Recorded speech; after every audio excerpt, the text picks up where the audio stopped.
Master Jet, ask ko lang po, bakit binawi po sa amin ngayon yung year-end bonus at cash gift?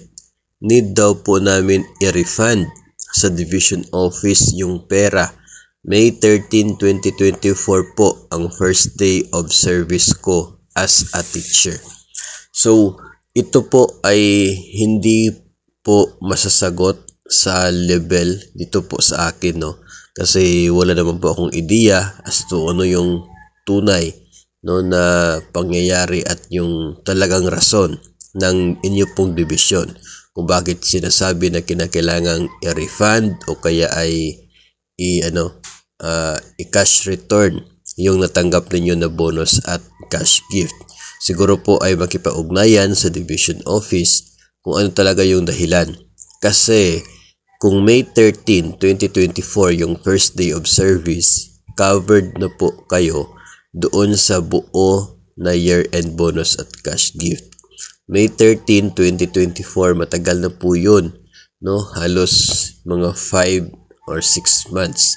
6 months na yung nakaraan.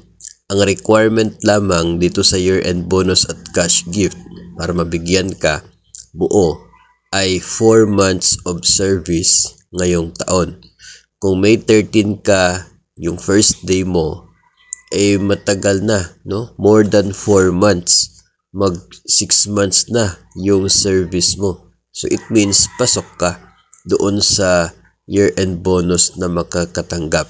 Eligible ka doon sa nakarating sa account mo na year-end bonus at cash gift. Ngayon, as to bakit pinapabalik ng division ninyo yung bonus, siguro sila po yung makakasagot kung ano yung pong dahilan nila.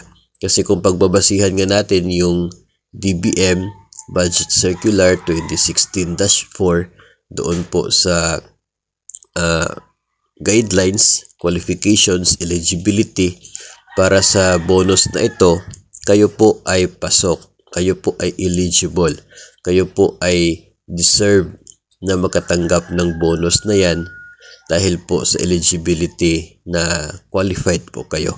So, makipag-ugnayan na lamang po sa division and mas possible po, no, na you check yung mga post and videos po natin dito o kaya ay i-download yung DBM Budget Circular 2016-4 kasi nandoon po talaga naka-state na 4 months of service lang yung requirement para kayo ay eligible dito po sa buo na year-end bonus at cash gift.